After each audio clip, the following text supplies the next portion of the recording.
Muy buenos días, bienvenidos al curso de Química General 2, esta lluviosa mañana de día miércoles. Al menos acá en Curauma llueve estrepitosamente, como hacen años. Cayó lluvia el día de ayer, toda la noche, y hoy continúa la lluvia, así que eso va muy bien porque el tranque de acá eh, del- de la luz. No sé si ustedes sabrán, pero es el producto de la situación de sequía que estábamos viviendo. Estaba extrayendo agua para alimentar el sector de Placilla y el tranque había descendido por lo menos unos 60 centímetros. Entonces se veía bastante seco eh, el tranque, así que... y eso sumado a que el Peñuelas también estaba bastante seco. Esta agua viene bastante bien para poder recuperar esos, digamos, niveles de cuota eh, de ambos tranque y lago respectivamente, con lo cual ya eh, prevé una buena primavera bastante verde, eh, con lo cual significa un alivio para la gente que se dedica al cultivo, entre otros, ¿sí? Espero que todos ustedes estén bien, que no estén pasando ninguna situación de emergencia producto de la lluvia, y si esto es así, recuerden todo ese tipo de situaciones, darlo a conocer, porque el Instituto de Química va a estar ahí apoyándolos, tanto ustedes como a sus familias, a través de los distintos medios y canales que tiene la universidad, ¿sí? También recuerden de quienes tengan problemas de conectividad, también lo den a conocer, por si alguno de ustedes tiene alguna situación de conectividad. Ahí también la universidad está eh, con algunos programas de ayuda para resolver ese tipo de situaciones, ¿sí? Bien, el día de hoy vemos que se están sumando más participantes. Estupendo, me alegra mucho de que se reincorporen nuevamente a las sesiones del curso. Los invito a que puedan ir prendiendo sus micrófonos para ir interviniendo durante la sesión, ¿no? Para hacer preguntas, para expresar sus, digamos, dudas frente a la materia, cosa de que podamos tener un poquito más de interacción eh, en la medida que vamos abordando las distintas temáticas, ¿sí? Em, Recuerden que en el aula está el archivo con notas parciales para que vayan chequeando y mirando los que tienen, sobre todo las tareas, tienen allí situaciones pendientes. Recuerden que tienen hasta el viernes 26 para ponerse al día con ese tipo de actividades, ¿sí? El día de ayer ya me han escrito varios de ustedes preguntándome por sus notas, por sus actividades pendientes, y he ido ahí resolviendo en la medida que cada uno de ustedes ha ido consultando y preguntando, ¿sí? Em, Bien, ayer nos quedamos precisamente en el tema de reacciones entre ácidos y bases, ¿sí? Y estuvimos frente a los tipos de casos que vamos a estudiar, que son ácido fuerte, ácido fuerte y base débil, y ácido débil con base débil respectivamente, y estuvimos discutiendo quién antes, ¿sí? Y después del punto de equilibrio es el que nos va a entregar la información vinculada y relacionada con eh, la fuerza de la actividad del ion hidrógeno, que de ahí se deriva el pH, ¿sí? Entonces vamos a retomar desde aquí para poder continuar con los temas del curso, ¿de acuerdo? Entonces, estábamos discutiendo que los tipos de reacciones, sí, ácido-base, que vamos a estudiar, donde lo que aquí, digamos, se intercambia, ¿sí? Desde esta perspectiva de que lo que se está movilizando es este ion desprovisto de electrones, ¿sí? El ion hidrógeno, o esta, digamos, forma también de expresar en forma de protones o en forma de ion hidronio, es decir, H3 o más, es decir, donde este protón a través de un enlace covalente coordinado, se une, ¿sí? A una molécula de agua para formar este ion hidronio, ¿de acuerdo? Entonces, desde esta perspectiva, ¿sí? Estuvimos ayer estudiando qué ocurre cuando se interacciona, ¿sí? Un ácido fuerte con una base fuerte, ¿sí? Ahora, esto en química es muy común, sobre todo en química analítica, se utiliza muchísimo esta reacción para poder conocer concentraciones de ácidos o bases, respectivamente, a partir de una solución de ácido o base conocida, ¿sí? Y para ello se utilizan normalmente indicadores cualitativos, ¿sí? O instrumentos como el pHímetro para poder caracterizar cuantitativamente lo que está ocurriendo ahí en la reacción, ¿sí?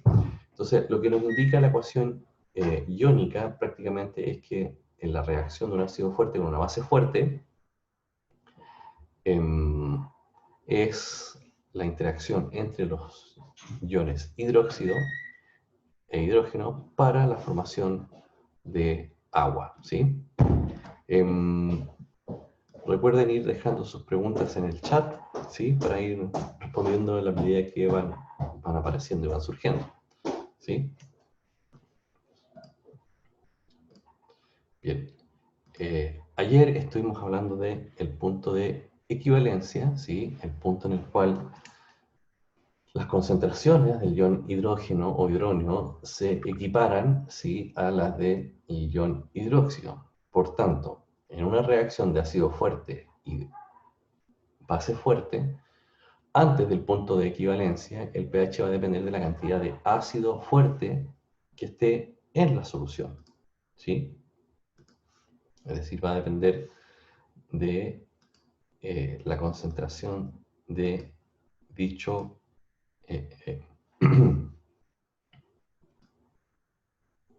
de dicho ion, ¿sí? Y después del punto de equivalencia, el pH va a depender de la cantidad de exceso de este otro ion, el ion hidróxido, ¿de acuerdo?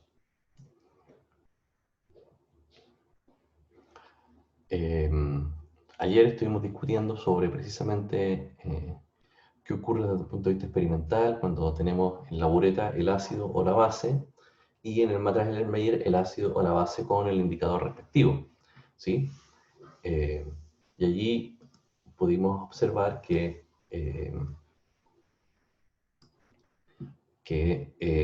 era mucho más, digamos, fácil de visualizar cuando tenemos el ácido en el matraz Erlenmeyer y la base en la bureta. También estuvimos revisando y estudiando qué pasaba con el indicador, ¿sí?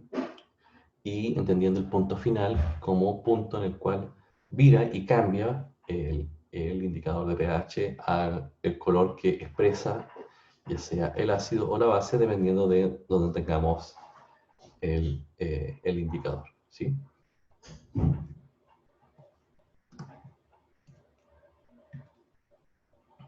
Bien. Y ayer nos quedamos aquí, si no mal recuerdo, donde la idea del ejercicio era calcular el pH cuando se han agregado cantidades de disolución de hidróxido 0,1 molar a 50 ml de una solución de ácido clorhídrico 0,1 molar también, 49 ml y 51 ml respectivamente. ¿Qué es lo que pasa en esta situación experimental? Pasa que se pide calcular el pH de dos puntos de titulación de un ácido fuerte con una base fuerte.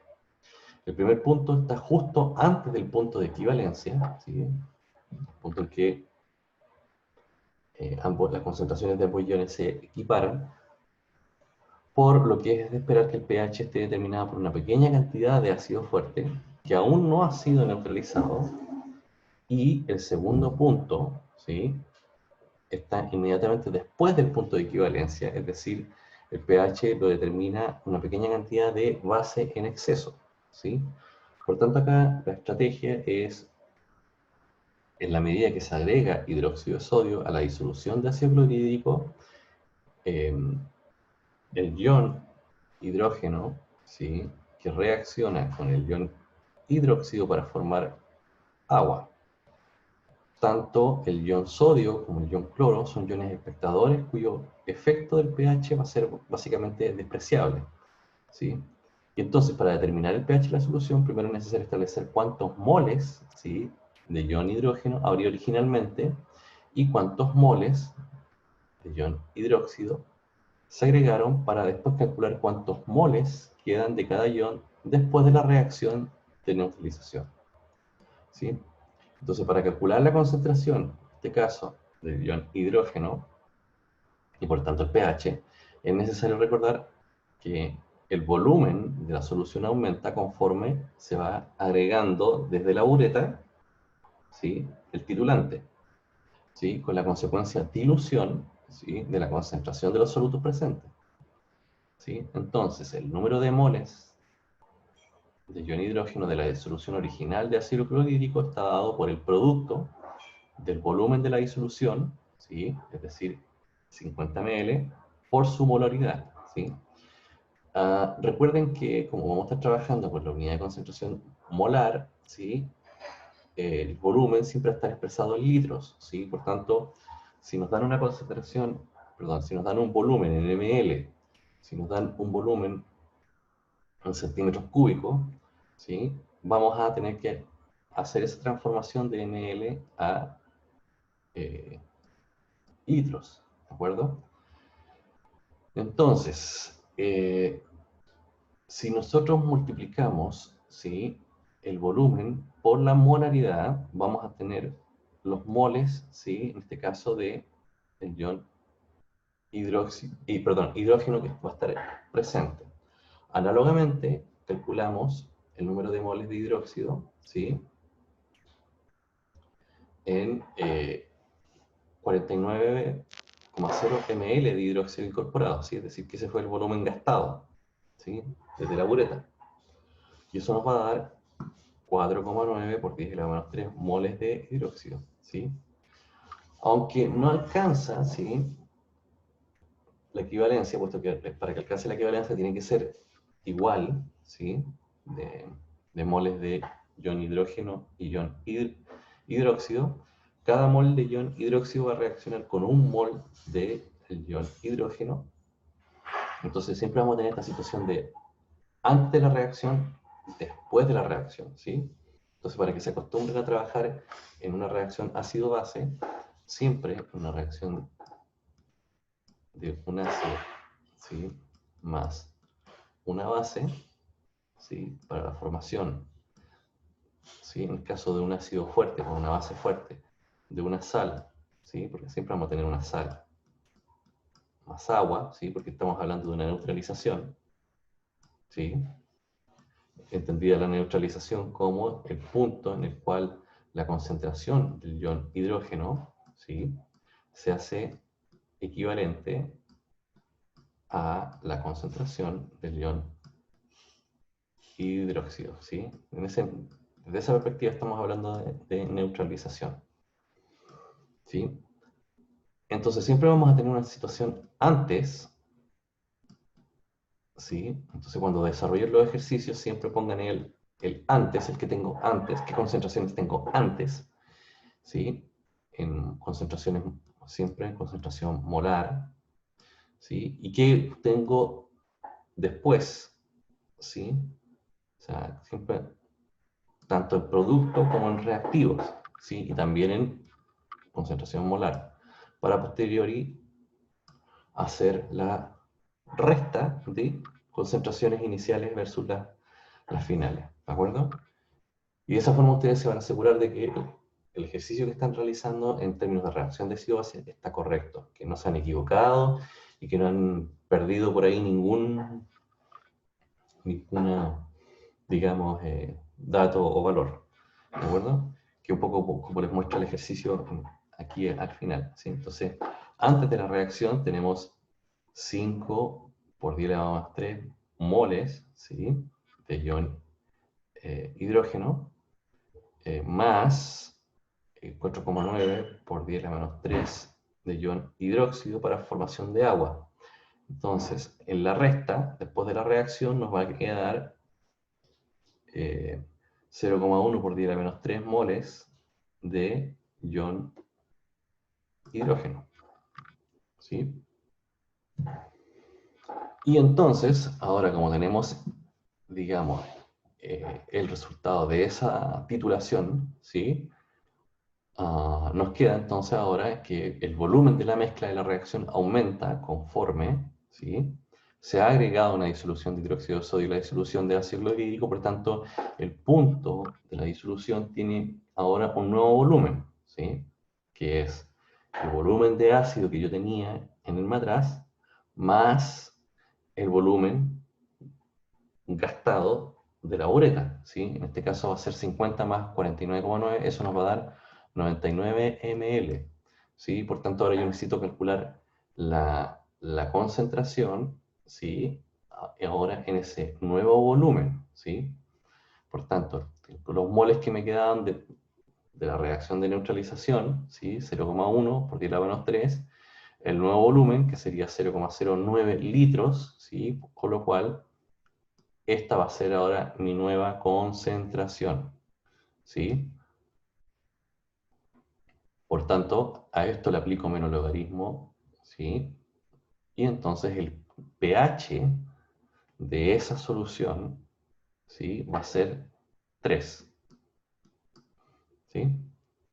Y fíjense que quedó, pero muy poquito, una concentración muy bajita de ion hidrógeno en la solución y bastó con ese poquitito para que con ese poquitito todavía la solución fuera bastante ácida, ¿sí? Es decir, un pH 3, ¿sí? Ahora sí, en la situación 2, donde ahora agregamos un poco más de base, es decir, nos pasamos del punto de equilibrio, ¿sí? La operación es exactamente la misma, ¿sí? Y la misma idea, antes de la reacción, después de la reacción, y como aquí agregamos un exceso de base, ahora vamos a tener 0,1 por 10 a la más 3 moles, ¿sí? De exceso de ion hidróxido, ¿sí? Son los mismos pasos, ¿sí? Calculamos la nueva concentración a partir de esa solución, pero ojo que acá estamos trabajando porque acá ya no nos queda nada de presencia de ion hidrógeno, por tanto nos queda ion hidróxido, por tanto estamos trabajando entonces ahora con el pOH. Cuidado ahí, ¿sí? Entonces, ante la nueva concentración molar, entonces el pH va a ser igual a 14 menos el pOH, por tanto, la solución va a tener un pH de 11, ¿sí? Es decir, un poquito, ¿sí? Que seguramente, ahora, en términos experimentales y de la bureta, eso habrá sido que seguramente nos pasamos en probablemente 2 o 3 gotas, nada más, que 2 o 3 gotas en términos de la bureta son fácilmente 3 ml. ¿Sí? Recuerden que cada gota de la bureta son aproximadamente 1 ml, ¿sí? Para que lo tengan ahí en consideración, aproximadamente. ¿Sí? Bien, preguntas, dudas, consultas.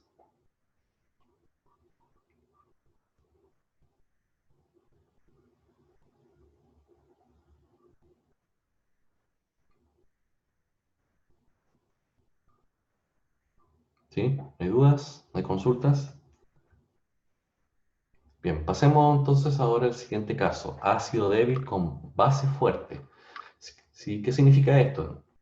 A diferencia de lo anterior, donde teníamos un ácido y una base que se disocian por completo, ¿sí? Y entonces la interacción es simplemente con el ion hidrógeno e hidróxido y quedando los respectivos cationes y aniones como iones espectadores, acá vamos a tener un ácido que no se disocia por completo con una base que se disocia por completo, ¿sí? Sin embargo, igual vamos a tener la formación de agua y sal, respectivamente.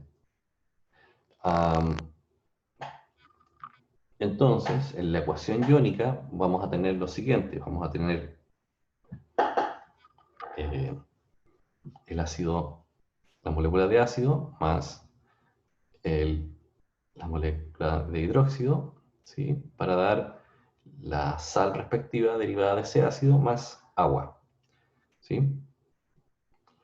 Entonces, en una disolución de un ácido débil con una base fuerte, se va a producir una neutralización, ¿sí? Va a ocurrir ahí una situación en la cual se va a producir un equilibrio y a partir de ese equilibrio y de lo que queda, ¿sí? Vamos a poder calcular el pH, ¿sí? Entonces, ¿qué es lo que tenemos acá? Para cantidades equivalentes de ácido y base, el punto equivalente nuevamente va a ser igual a la concentración del ion hidrógeno o hidronio con el ion hidróxido, ¿sí? Entonces, aquí el pH, ¿sí? Va a depender de la hidrólisis de la sal que se forme, ¿sí? Entonces aquí ya tenemos una diferencia con el caso anterior, ¿sí? ¿Qué significa hidrólisis de la sal que se forme? Es decir, vamos a tener una reacción de neutralización donde vamos a formar una sal más agua. Esa sal va a volver a interactuar con el agua que esté presente en la solución y de esa interacción se va a formar nuevamente iones hidrógeno o hidrógeno disponible y esa, digamos, hidrólisis es la que va a dar el pH o nos va a permitir calcular el pH posteriormente, ¿sí? Entonces acá aparece lo que se conoce como un nuevo concepto, que es que el punto de equivalente del pH va a depender de la formación de una disolución buffer, ¿sí? ¿Qué es una solución buffer? Una solución buffer es una solución que tiene un rango, ¿sí? De pH, ¿sí? Y que dependiendo de la cantidad de ácido que uno agregue o base que uno agregue, ese rango va momentáneamente a tomar un nuevo valor y luego va a volver nuevamente a su valor original, ¿sí? A eso se refiere con solución buffer, ¿sí? Por ejemplo, la sangre es una solución buffer, que tiene un rango entre 7,35 y 7,58 aproximadamente, ¿sí? Entonces, ¿qué ocurre ahí? Que cuando uno come distintos alimentos, por ejemplo, cuando uno probablemente toma demasiado alcohol, se produce lo que se conoce como una acidificación de la sangre, ¿sí? Y posteriormente, cuando se pasa la situación de, de ebriedad, ¿sí? Eh, la sangre vuelve nuevamente a su rango inicial, pero para eso el cuerpo necesita eh, de mucha agua para poder nuevamente volver a ese equilibrio en el cual se encontraba, ¿sí? Después del punto de equivalencia, el pH va a depender del exceso de base fuerte que se agregue, ¿sí? Entonces, en una situación de ácido débil con base fuerte, antes del punto de equivalencia, ¿sí? El pH va a depender de la formación de la sal, ¿sí? Y particularmente de la hidrólisis que allí se forme, y después del punto de equivalencia, el exceso de base que hoy tengamos en el sistema, ¿sí? Entonces, vamos a tener este tipo de situaciones, ¿sí? Donde, como se hidroliza la sal, ¿sí? Entonces el punto de equivalencia va a estar muy cercano con el punto final del indicador, ¿sí? Es decir, en diferencia del caso anterior, entre una base fuerte, con un ácido fuerte, el punto de equivalencia estaba un poquito más distante del punto final. recordando que el punto final es el punto en el cual vira, cambia de coloración, el indicador cualitativo que estemos utilizando, ¿sí? Por tanto, el punto de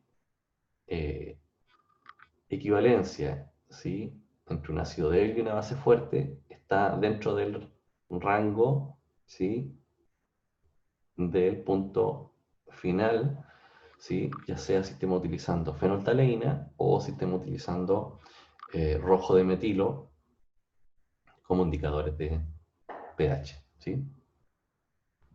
¿Preguntas hasta acá? ¿Dudas? ¿Consultas?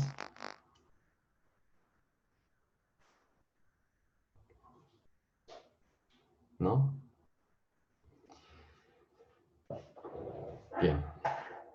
El tercer caso, ¿sí?, que nos corresponde mirar, tiene que ver con ahora el fenómeno al contrario, base débil con ácido fuerte, ¿sí?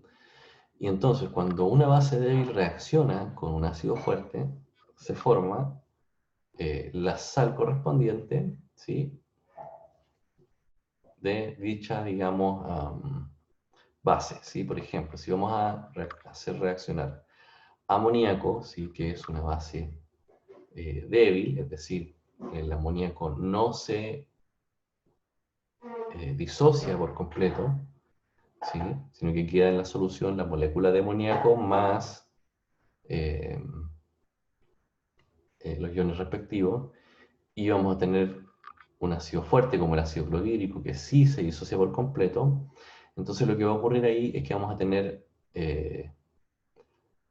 sales, ¿sí?, en este caso es el ion amonio y el ion cloruro disponibles para formar sales, ¿sí? Entonces la ecuación iónica en este caso apunta más bien a dar cuenta de la formación de la sal en este caso, ¿de acuerdo? Entonces, para cantidades equivalentes de ácidos y bases, el punto equivalente nuevamente va a ser igual a la concentración del ion hidrógeno o a la del hidróxido, y entonces el pH va a depender, ahora en este caso, de la hidrólisis del ion derivado de la base débil respectivo, ¿sí?, presente en la solución. ¿Sí? Por tanto, antes del punto de equivalencia, ¿sí?, el pH nuevamente va a depender del buffer, y después del punto de equivalencia el pH va a depender del exceso de ácido ahora, ¿sí?, de ácido fuerte que se haya agregado, ¿sí?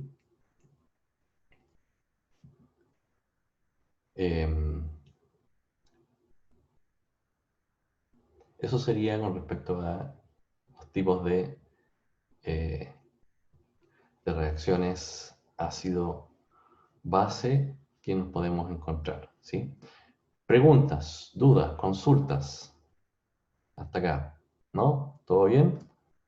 ¿Sí? Bien, esa era la última parte que nos quedaba de discutir, mirar con respecto a interacciones entre ácidos, ¿sí?, y bases. Vamos ahora a pasar a lo que es la tercera y última, ¿sí?, teoría ácido-base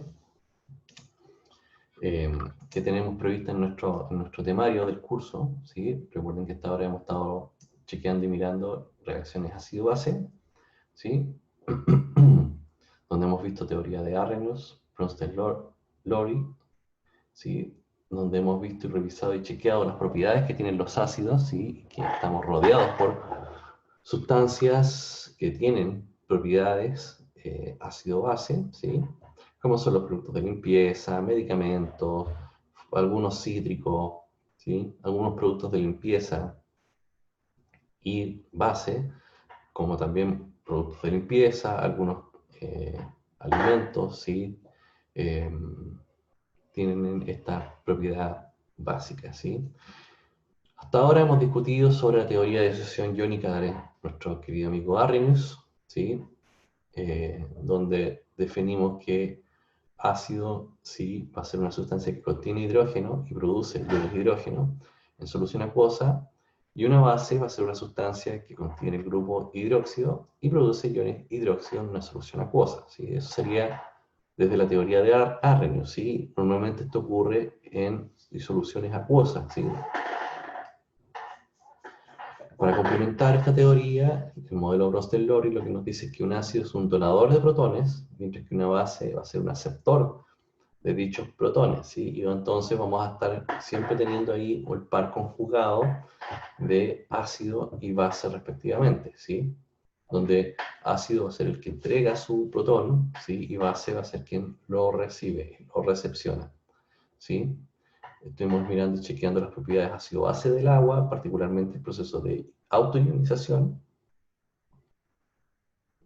y que gracias a esta idea de autoionización es que emerge y aparece la idea eh, de actividad del ion hidrógeno, y a partir de ahí aparece este, digamos, concepto de pH como una medida, ¿sí?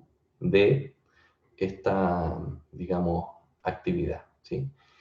Y esta medida de actividad nos permite, de alguna manera, entender y conocer qué ocurre cuando tenemos reacciones entre ácidos y bases para generar una sal más agua, ¿sí? Bien. Ah, la última teoría, ¿sí? Sobre ácidos y bases la propone nuestro querido amigo Gilbert Lewis, ¿sí? El mismo de los puntitos de Lewis, ¿sí? Para poder explicar un enlace. ¿Sí? Presenta, esta es una de las teorías más completas de ácido-base clásica, donde para él básicamente ácido es toda especie que puede aceptar en forma compartida un par de electrones, y base es toda especie que puede compartir o donar uno o más pares de electrones no compartidos, ¿sí? Entonces, si las dos teorías anteriores permitían explicar ácidos y bases inorgánicos preferentemente, ¿sí? La teoría de Lewis permite no solamente explicar ácidos y bases inorgánicos, sino que también permite explicar toda la familia de los ácidos orgánicos, ¿sí? Aquellas especies orgánicas que actúan como ácidos, o aquellas especies o compuestos orgánicos que actúan como bases, ¿sí? Porque ahí ya es un poquito más difícil, un poquito más complejo identificar eh, quiénes son allí los que actúan con propiedades ácidas o propiedades básicas. Si bien es cierto, en el mundo de la química orgánica existe un grupo, ¿sí? Definido como una función, que son los ácidos carboxílicos, ¿sí? Que son todos aquellos compuestos que tienen este radical carbono, oxígeno, oxígeno, hidrógeno, ¿sí?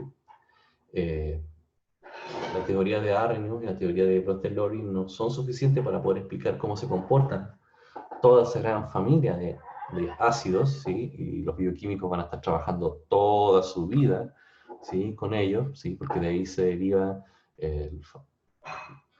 gran parte de la bioquímica, estudia el comportamiento de los ácidos desoxirribonucleicos, ¿sí? Que, vale la redundancia, son ácidos, ¿sí? Entonces, la teoría de Lewis, ¿sí? Va a ser para ustedes su amiga y les va a permitir de alguna manera explicar qué ocurre ahí con estos, digamos, compuestos orgánicos que tienen esta propiedad ácida, ¿sí? Pero entendida eh, como especie que puede aceptar, ¿sí? Ojo con eso, aquí cambia un poquito. Recuerden que en Bronsted-Lowry el ácido era el que entregaba el protón, ¿sí? Acá en Lewis es ácido, es quien acepta ya no protones, ojo, cuidado con eso, sino que acepta electrones, ¿sí? Entonces, desde esa perspectiva, eh, la teoría de Lewis de ácido base nos da pie para entrar a los siguientes tipos de reacciones, que son las reacciones de óxido-reducción, donde la especie que se intercambia son electrones, ¿sí?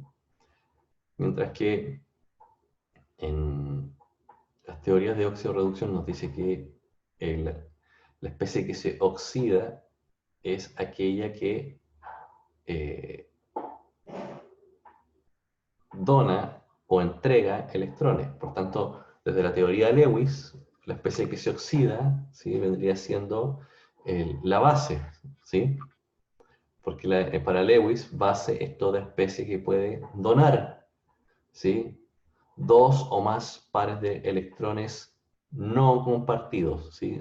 Es decir, aquellos electrones que no estén participando en la formación de un enlace, ¿sí?, porque no están compartidos, ¿sí?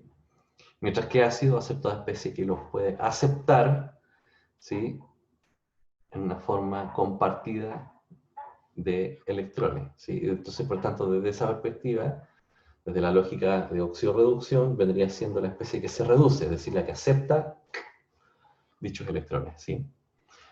Por tanto, para Lewis, los ácidos, ¿sí?, las especies ácidas son aquellas que poseen orbitales de valencia vacíos, ¿sí?, de bajo nivel, ¿sí?, que pueden fácilmente interactuar con pares no compartidos de otros átomos, ¿sí?, llevándolos hacia una configuración electrónica de capa cerrada, ¿sí? Es decir, primera condición para hacer un ácido de Lewis, tengo que tener orbitales libres para que en esos orbitales libres puedan llegar los electrones que van a ser compartidos, ¿sí?, con la especie que está, digamos, donando ese par de electrones no compartidos, ¿sí? Ahora, estas definiciones no especifican que un par de electrones no compartidos debe transferirse de un átomo a otro, no es que se transfiera.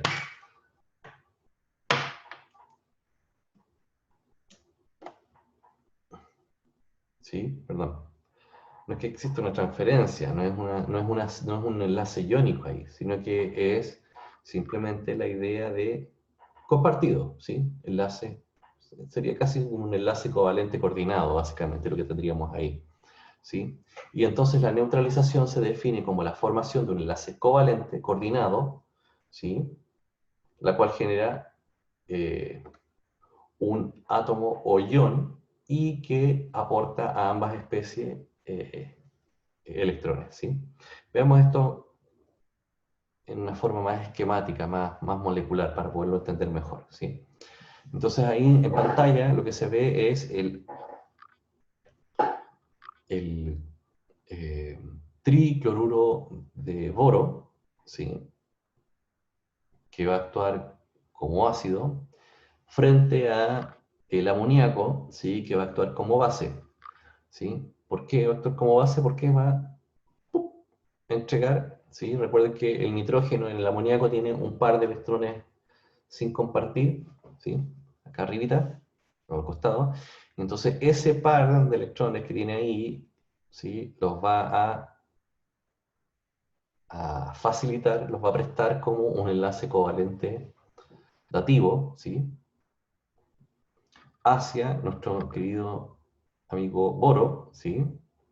Porque el boro, recuerden que tiene un orbital vacío, ¿sí? Porque solo tiene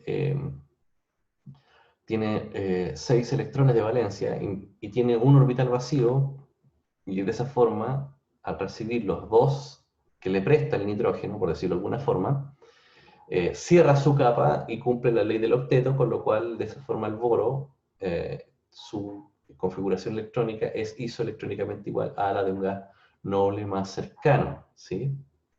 Por tanto, cuando el nitrógeno comparte con el boro su par de electrones no compartidos, el átomo de boro ocupa su octeto de electrones, ¿sí?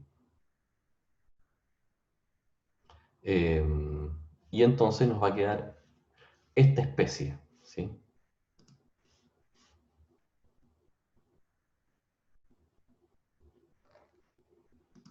que está acá, ¿sí? Nos queda un producto, nos queda una nueva, digamos, molécula, ¿sí? Esa molécula tiene una nueva distribución de carga inclusive, ¿sí? Tiene tiene un momento dipolar distinto, diferente, ¿sí? Eh, y esos momentos dipolares distintos y diferentes le otorgan ciertas propiedades, ¿sí?, cuando éste esté en solución, ¿sí? Entonces, si se fijan, desde la teoría de Lewis es algo completamente distinto, algo completamente diferente. Ya no estamos hablando de intercambio de ion hidrógeno o de ion hidróxido, ¿sí? Ya no estamos hablando de intercambio de protones, ¿sí? O en este caso de ion desprovisto de electrones como forma de ion, ¿sí? Sino que estamos simplemente hablando de intercambio de electrones para formar un enlace covalente coordinado o dativo, ¿sí? Para formar una nueva especie, ¿sí? De hecho, podemos mirar y podemos estudiar la autoionización del agua en términos de Bronsted-Lowry, mírala también en términos de Lewis, ¿sí? Y esto también es una reacción ácido-base, porque en rigor lo que está ocurriendo ahí es que cuando la base acepta el protón, ¿sí? Como ion hidrógeno, se está en rigor formando un enlace covalente coordinado, ¿sí? Es decir, cuando tenemos esta especie acá,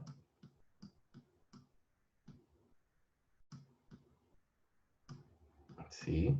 Es decir, este ion hidróneo, efectivamente tenemos una disociación del protón, hay una ruptura del, digamos, del enlace, ¿sí? Y entonces la molécula 1 de agua que está actuando como base entrega, ¿sí? Ese par de electrones que tiene nuestro amigo oxígeno, ¿sí? Hacia la segunda molécula, ¿sí? Para formar ahí un enlace covalente coordinado, ¿sí? Eh, es decir, recuerden que tenemos acá un protón, ¿sí? Desprovisto de electrones, con lo cual tendríamos ahí, como está desprovisto de electrones, ese par de electrones, ¿sí? Pasa a solaparse, ¿sí? Con el, digamos, imagínense que, no sé, acá tenemos el núcleo del hidrógeno desprovisto de electrones, ¿sí? Y por tanto ese núcleo ahora va a tener prestados coordinadamente en su orbital respectivo ese par de electrones que va a estar ahí de alguna manera prestándose, ¿sí? Como desde una lógica de enlace covalente coordinado. Entonces va a haber un solapamiento ahí de orbitales, y en ese solapamiento de orbitales va a estar la probabilidad de encontrar los electrones que le pertenecen en rigor a la molécula 2 de oxígeno, ¿sí? Que es su par, eh, digamos, de electrones no compartidos, que tiene ahí el oxígeno disponible para la formación de esta, digamos, de este ion hidróneo respectivamente. ¿Se entiende un poquito ¿se entiende la idea? ¿Sí? Tenemos una pregunta, dice, profe, ¿esta es la última de las teorías que se conoce hasta la actualidad? Sí, esta es la última teoría clásica, ¿sí? De ácido base que se conoce hasta la actualidad. O sea, en rigor es de 1900, aproximadamente 1923, ¿sí? Entrando a Primera Guerra Mundial, ¿sí? Pero es la teoría más actual que se conoce con respecto a los ácidos base, si la quieren preguntar en esa línea, ¿sí? Ahora, ideas clave de esta teoría. Dice, toda especie, ¿sí? Toda especie que tenga un par de electrones no compartidos puede actuar como base, ¿sí? Es decir, cualquier molécula, si tiene un par de electrones ahí sin compartir, entonces puede actuar como base de Lewis porque tiene la probabilidad de donar ese par de electrones sin compartir, ¿sí? Por ejemplo, el amoníaco, ¿sí? La molécula de amoníaco ¿sí? Tenemos aquí nuestro amigo, la vamos a dibujar ahí.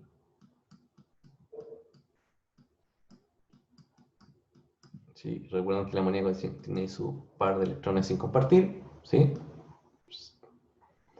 Entonces, nuestro amigo amoníaco, como tiene esa posibilidad, entonces es una base de Lewis, ¿sí?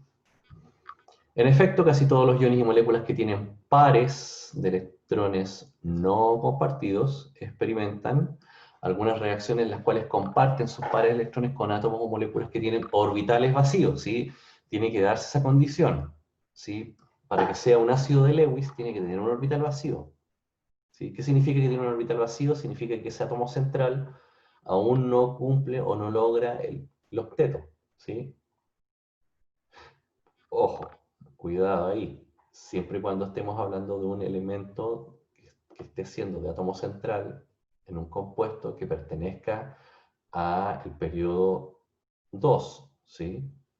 Porque si ya estamos en el periodo 3 de la tabla periódica, recuerden allí que ocurre el fenómeno de los octetos extendidos porque ya empieza a aparecer el orbital D en el periodo 3 y el orbital D ya nos va a generar muchos orbitales, digamos, disponibles, con lo cual se expande el octeto y ahí vamos a tener la posibilidad de tener muchas especies con carácter ácidas porque van a poder recibir, ¿sí?, ese par de electrones que puedan ser donadas por las bases de Lewis respectivas, ¿sí?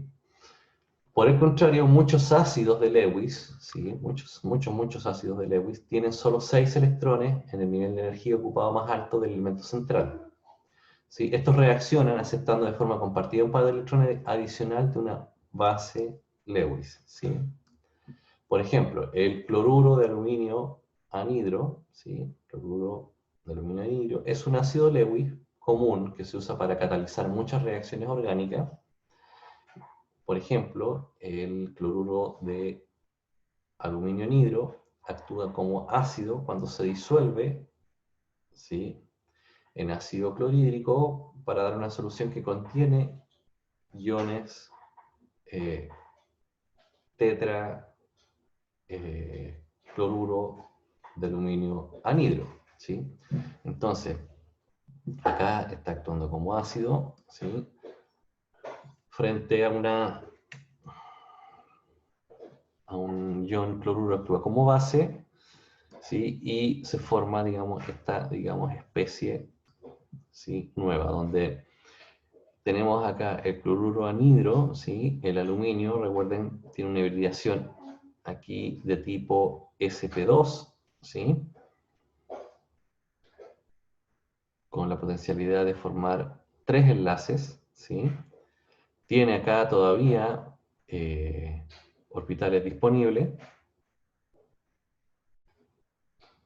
tiene orbital disponible y por tanto comparte ahí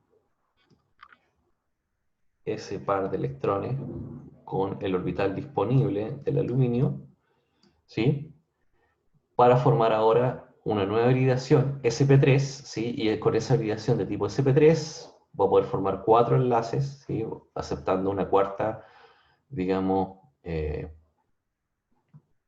átomo de cloro para formar esta nueva especie, ¿sí?, a través de un enlace covalente coordinado o dativo. Tenemos una pregunta, dice: profesor, ¿puedo decir que si la molécula tiene una geometría molecular asimétrica, es base?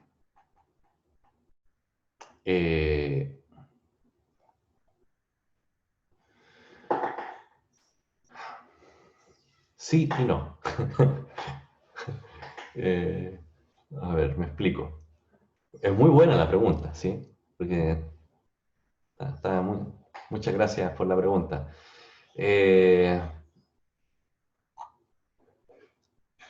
Lo que pasa es que podemos tener moléculas asimétricas, ¿sí?, con par de electrones disponibles, ¿sí? Y también podemos tener moléculas asimétricas sin par de electrones disponibles, Por eso digo sí y digo no, ¿sí?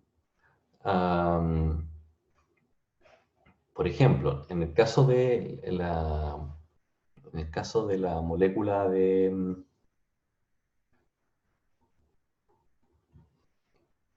amoníaco, ¿sí?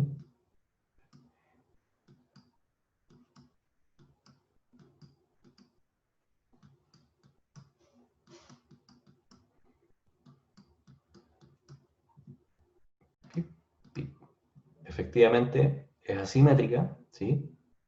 Si nosotros la dividimos en el plano, hacemos un plano cartesiano, ¿sí? Y tiramos ahí el plano, efectivamente lo de abajo va a ser distinto a lo de arriba, con lo cual eso ya nos está diciendo que es asimétrica, ¿sí? Adicionalmente tenemos ahí el par de electrones disponibles, ¿sí? Lo cual nos genera también una momento polar, ¿sí? Donde va a haber en esta zona una mayor concentración de electrones versus esta otra que está acá, ¿sí? Con lo cual eso nos confirma más aún todavía molécula simétrica, que tiene momento dipolar, ¿sí? Y tiene ese par de electrones libres para poder entregar, ¿sí? Por tanto, desde esa perspectiva sería una base. Y desde esa perspectiva, como es asimétrica, va a poder ser una base de Lewis. Pero ¿qué pasa con moléculas asimétricas que no tienen eh, par de electrones disponibles? ¿Sí? Eh,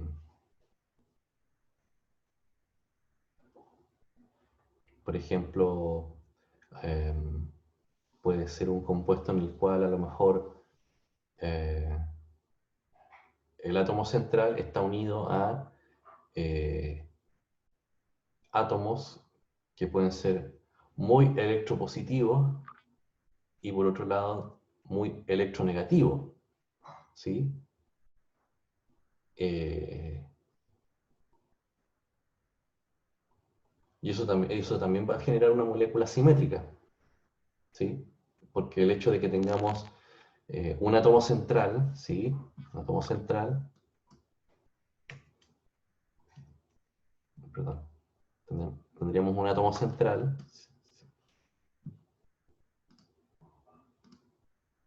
Vamos a cambiar de color de pluma. Imagínense que tenemos un átomo central, ¿sí? Con un, digamos, unido a, imagínense, no sé, hidrógeno por aquí, hidrógeno por acá, y a lo mejor por acá a un flúor o un halógeno, ¿sí? Que son muy electronegativos, ¿sí? Y eso también nos puede generar una molécula simétrica, ¿sí? Por el hecho de tener ahí, porque los vectores, ¿para dónde van a ir? Los vectores siempre recuerden que van desde el menos electronegativo hacia el más electronegativo, ¿sí? Por tanto, van a ir los vectores, van a ir de esa forma, ¿sí? Con lo cual, eso nos va a generar una zona de probabilidad de encontrar más electrones y una zona de la probabilidad de encontrar menos electrones, ¿sí? Y eso también nos genera una molécula asimétrica con momento dipolar, pero que no va a tener eh, eh, pares de electrones eh, para poderlos compartir y de esa forma ser clasificada como una base Lewis, ¿sí? Por eso ahí digo sí y no, ¿sí? Eh, Efectivamente, la simetría podría ser un indicador de que estamos ante la presencia de una base Lewis, Pero la condición sine qua non es que tienen que haber pares de electrones libres para poderlos entregar. Si no, no, ¿sí? Así que ese es un muy buen criterio y es una muy buena pregunta, sobre todo cuando se enfrenten a ácidos y bases en el mundo de la química orgánica propiamente tal, ¿sí? Entonces, en el mundo de la química orgánica, si el compuesto tiene pares de electrones libres, perfecto, entonces estamos frente a una base Lewis, ¿sí? ¿Se, se entiende la respuesta a la pregunta? ¿Quedamos con más dudas?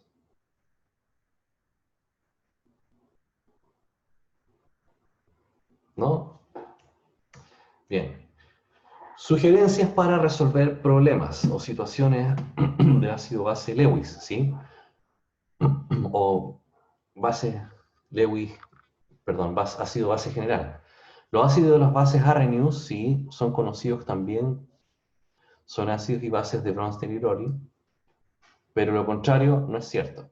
Es decir, un ácido y una base Arrhenius, es decir, una base y ácido en Arrhenius, entendido como sustancias que entregan ion hidrógeno y ion hidróxido al medio, son también ácido y base Lowry.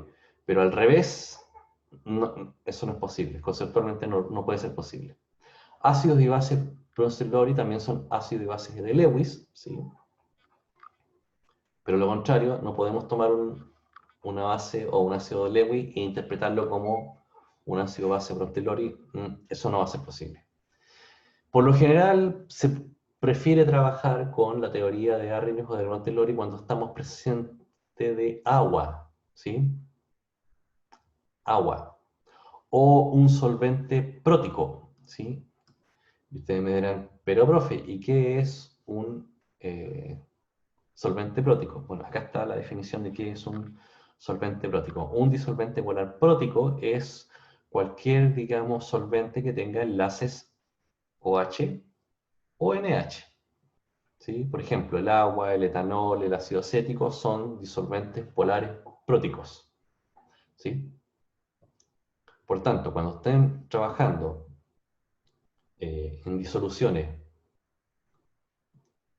agua, etanol, ácido acético, entonces lo mejor ahí es trabajar para ácidos y bases, la teoría de Arrhenius o la teoría de Bronsted-Lowry. ¿Sí?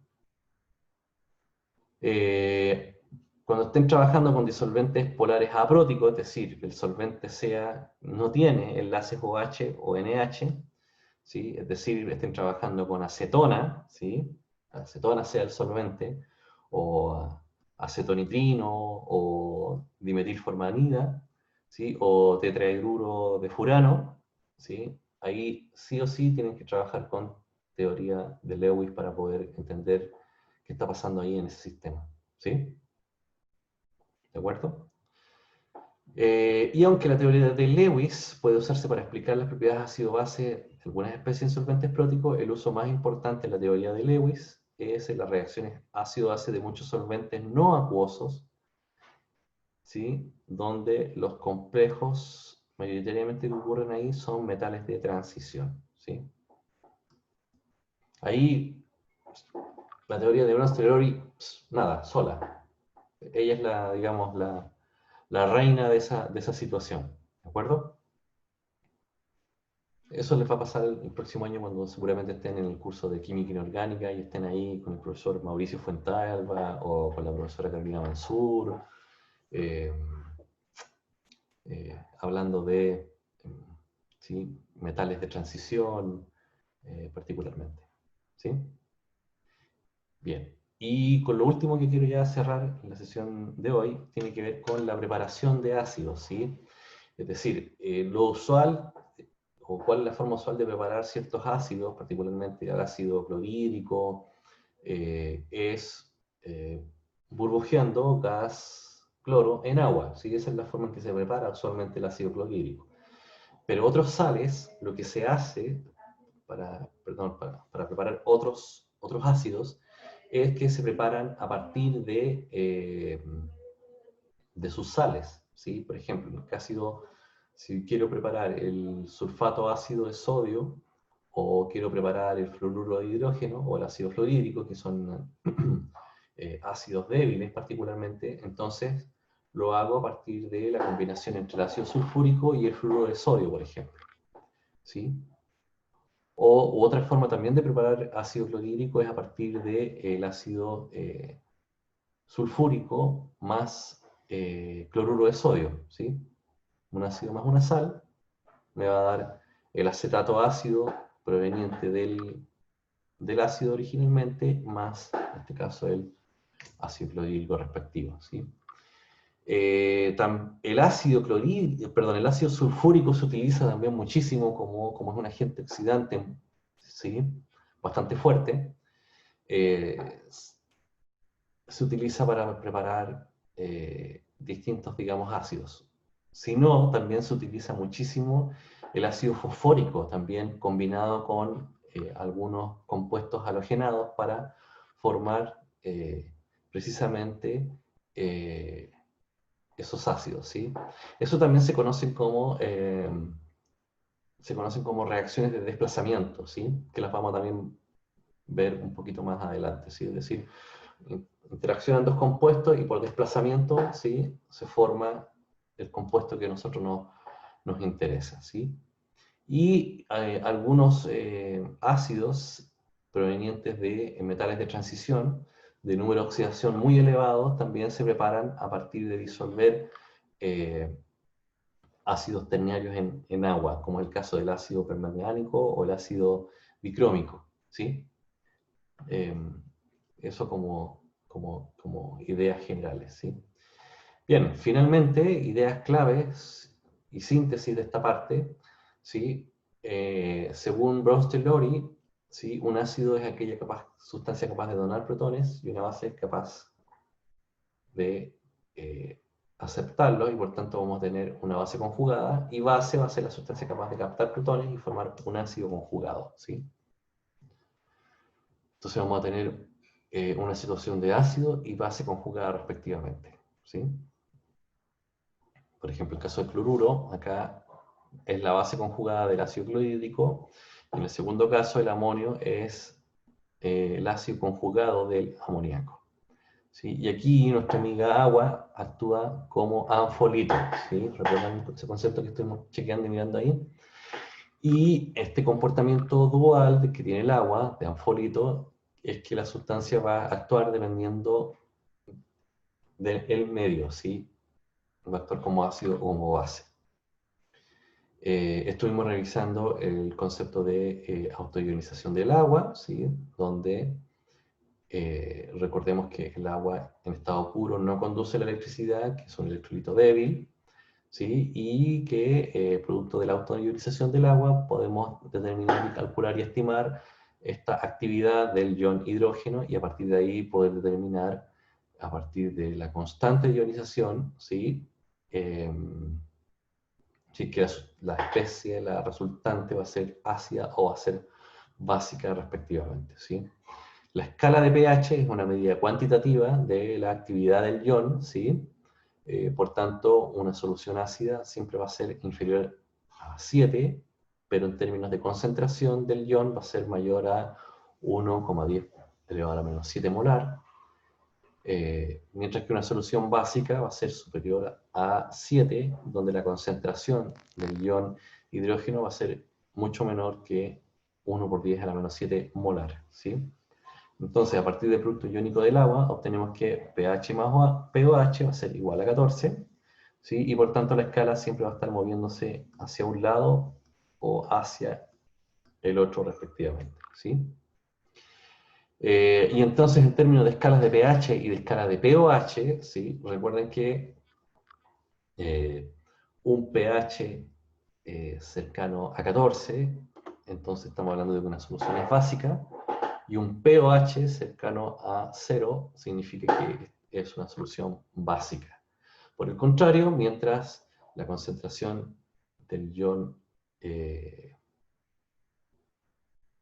hidrógeno o hidrógeno aumenta, vamos a tener un pH cercano a 0, y un pOH cercano a 14, por tanto la solución va a ser de carácter ácida, ¿sí? Ahí tenemos la respectiva escala de pH y pOH, y química en acción, sí. Aprovechando el contexto que tenemos hoy en día de lluvia, probablemente si toman una muestra de agua, quienes viven en el sector de Puchuncaví o eh, Quintero, Puchuncaví y todo ese sector, y pueden medir el pH, se van a dar cuenta de que probablemente esa lluvia tiene un carácter ácido, ¿sí? Producto de la formación de lluvia ácida, ¿sí? Es decir, la producción industrial, ¿sí? Genera la emanación de dióxido de carbono, ¿sí? Que en contacto con agua forma ácido carbónico, ¿sí? O también, producto de la combustión interna de ciertos motores, ¿sí? Se produce dióxido de nitrógeno, ¿sí? Y el dióxido de nitrógeno en contacto con agua forma ácido nítrico, ¿sí? Por tanto, en Puchuncaví, ¿sí? Lo que le llueve a la gente en sus techos o en su cabeza es una lluvia que tiene un alto componente o altas características ácidas, ¿sí? Así que quienes puedan allí tomar una muestra de ese sector, aprovechando que ahora está lloviendo, van a poder ver e identificar que esa agua de lluvia no va a estar cercana a pH 7, 6,5, 6, sino que probablemente esté marcando alrededor de 5, 4,5, 4 aproximadamente, ¿sí? Bien, chicos y chicas, preguntas, dudas. Sí, dice que el sílabus que tenemos en control del 27 de junio en efecto es la parcial 5, es la última parcial, ¿sí? En ese sentido, yo espero que la próxima semana, o sea, mañana, la idea de mañana es ver ejercicios, ¿sí? Hacer una sesión solo de, de ejercicio, porque ya con esto cerramos ya lo que es ácido base. Entonces mañana sería ejercitar, ejercitar, ejercitar. Tal vez demos una tarea, ¿sí? Y con ello nos quedaría prácticamente toda la próxima semana, las 3 sesiones de la próxima semana para ver teoría de oxidorreducción, ¿sí? Que sería ver el tema de eh, cuando una especie se oxida, cuando se reduce, agente oxidante, agente reductor, balance de ecuación en oxidorreducción a partir del método ion-electrón, eh, y veríamos ejemplos, ¿sí? Electrorefinación del cobre, donde ahí se ocupa el fenómeno de oxidorreducción precisamente para electrorefinar precisamente el cobre. Veríamos el ejemplo, el caso de las pilas, ¿sí? Que es un ejemplo muy clásico de un fenómeno de oxidorreducción. Estudiaríamos qué es lo que ocurre en el interior de una batería de un vehículo, ¿sí? Donde ahí tenemos nuevamente un fenómeno de oxidorreducción, ¿sí? Y con eso terminaríamos la materia para el día 27, ¿sí? ¿Qué es lo que haríamos en la semana siguiente? Del 30, la semana del el martes 30, miércoles primero y jueves 2, sería ver y resolver dudas, sería ver y ponernos al día los que tengan pendientes temas de tarea, cosas atrasadas, preguntas para la preparación de la global del día 4. Y yo espero el día martes 7 entregarles a todos sus 7 u 8 de esa semana, ya no tendríamos clase porque terminamos, ¿sí? Eh, Entregarles todas sus pruebas y demás, y ya en la semana de ahí para adelante ya quedan libres, ¿sí? Los que se eximen, que les vaya muy bien y preocúpense de terminar sus otras asignaturas. Y en la semana del 20, quienes tengan que rendir examen se presentan en esa semana. ¿Sí? ¿De acuerdo? Bien, chicos, 9:45, corriendo a la siguiente clase la sesión o actividad que tengan programado para el día de hoy, ¿sí? En breves minutos subo la sesión grabada del día de hoy y nos estamos viendo el día de mañana con la sesión práctica para resolver ejercicios, ¿sí?